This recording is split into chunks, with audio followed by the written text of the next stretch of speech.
All right. What's up, everybody? My people in Manhattan, the Bronx, Queens, all at Staten Island, my home borough, Brooklyn. Back at another video. This is going to be on the Utah Jazz. And are the Utah Jazz a championship team? Are they championship ready? Listen, I'm not going to lie, man. I'm not going to lie. I really don't like the Utah Jazz like that. At least for right now. I really don't like them like that. I know they're 34-11, the number one seed in the West. I think they have the best record in the entire NBA. They're on pace to finish the entire season with the best record in the NBA. But I don't really like Utah for some odd reason. I don't know why. Donovan Mitchell, of course, he's an extremely talented player. A lot of people compare him to a young Dwayne Wade. Dwayne Wade, he definitely kind of reminds you of a young D Wade. Donovan Mitchell, he got his name big. His name got bigger the second half of the season. Really, his rookie year when he got into the dunk contest. I believe he won the dunk contest as well. Then the second half of the season, the Utah Jazz go on a win streak. They went against the Oklahoma City Thunder in the first round. A lot of people, including myself, thought the Thunder were going to win. Then, of course, the Jazz kind of upset the Thunder, beat them in 6. I remember Game 5, they were up by 25 points, and then Russell Westbrook and them let a comeback. Then Game 6 closed out in Game 6 in Utah. And that's when Donovan Mitchell's name got bigger, when he defeated Russell Westbrook. And then they got blown out in 5 by the Rockets. The next year, they got blown out in 5 by the Rockets in the first round. And last year, they blew a 3-1 lead to Denver. If they've played Denver in the second round, if they play Denver, say, in the second round or possibly the first round, depending on where Denver finishes, they might see each other again. That's going to be a nice rivalry, though. Jamal Murray, Donovan Mitchell, that's going to be – because them boys went at it last year. Donovan Mitchell had 57 points. Jamal Murray went thermonuclear. And of course, the Denver Nuggets ended up winning. But I really don't like the Jazz that much. Again, Donovan Mitchell's a nice talented player. I don't like him like that. As a player. Okay, I don't know him personally, but I know his father works with the Mets or something like that. But something about him is, off. If that makes sense. But we keep it objective and honest on this channel. He's an extremely talented young player. He's going to be an MVP of the league, a multiple-time MVP of the league one day. That's why I said it. He's going to be a multiple-time MVP. And I do think he will bring the first championship to the Utah Jazz. And when it's all said and done, he might be the greatest Utah Jazz of all time.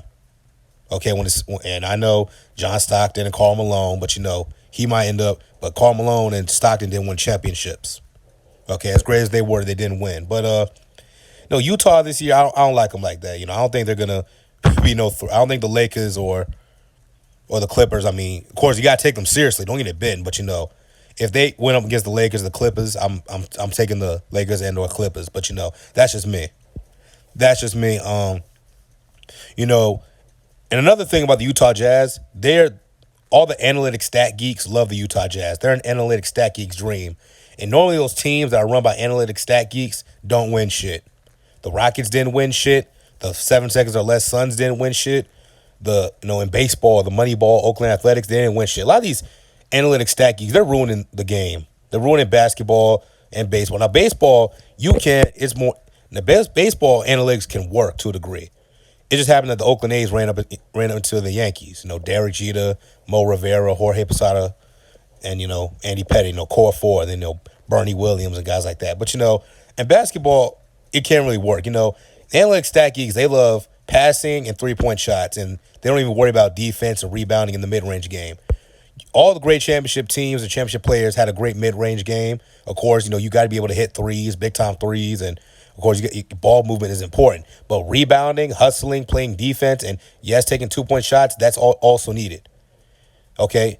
And I'm getting real sick and tired of seeing these stat geeks on these shows and honestly talking down to NBA. I remember one stat geek was talking down. Look, I know I'm getting off topic, but one stat geek, he was kind of condescendingly talking to Tracy McGrady. He was talking to T-Mac in a condescending tone, like T-Mac didn't know what he was talking about. I'm like, dude, who the fuck are you? This is Tracy McGrady, a 6-time All-Star, a back-to-back scoring champ in the era of Kobe and Allen Iverson, and a Hall of Famer. And you're talking like you know more basketball than he does? If I was T-Mac, I'd put him in his fucking place. Like, bro, shut the fuck up, or I'll put your little skinny ass in a fucking locker. That's the thing with these stat geeks. They used to get shoved in lockers by these basketball players. Now they're trying to build teams, and they're the boss of these guys. And I guess they give them a little inflated ego. But it is what it is. But overall, Mike Conley, disregard that. I like Mike Conley a lot. I'm glad he finally made an All-Star team. Mike Conley's a Hall of Famer, but when it comes down to it, he's only had so far one. He's been in the league since '07, I believe. You know, when it comes to All-Star, when it comes to Hall of Fame voting, All-Star appearances are going to matter. And so far, he only has one. So if I were him, I'd try to hang around a little bit longer just to try to keep making All-Star teams. But Mike Conley's a Hall of Famer. Like Donovan Mitchell, Rudy Gobert is a great rim protector, you know. Shaq came at him, and he came at Donovan Mitchell, too, earlier in the season. Look, can Shaq be petty and childish? Yes, he can. We all know that. But Shaq is no lower than a top 10 player all time. He is a 4-time champion, a league MVP, a 3-time finals MVP. You can say, oh, Kobe won of them rings, but look, this is what I know. This is what I know. Shaq was the finals MVP all 3 times. Nothing against Kobe. Rest in peace. You know, great player, but Shaq was the man on that team. So Shaq's opinions on basketball, even though he says dumb shit sometimes, don't get it big, he says completely stupid shit. Shaq's opinions on basketball, they do hold some weight. So they're not necessarily something you should shrug off. But overall, the Utah Jazz, I don't think they're going to win it this year. Okay, I think they're going to win it this year. I think as long as LeBron and AD are in LA and Kawhi and Paul George on the Clippers, I don't think Utah is going to win. So it might be a while before they win their championship. I mean, Donovan Mitchell's like, what, 25? How old was he, like 25 maybe, 24? So they got time. He hasn't even entered his prime. The peak of NBA players, you know, like their absolute peak, they hit when they were 27, 28, 29 years old. So Donovan Mitchell we haven't seen the peak of Donovan Mitchell yet. What he can do at his absolute best, we haven't seen that yet. So that's still yet to come. So that's going to be it for this video. If you like it, click the like button, subscribe, leave a comment down below, share this video with your friends, you know. Sorry, all you Jazz fans out there, you know. You know, I like these jerseys. I just need to make these official uniforms again. But, you know, no championship this year. But if they did, no championship this year, not this year, but in the future, a championship for Utah is coming, all right? I'm going to see you all.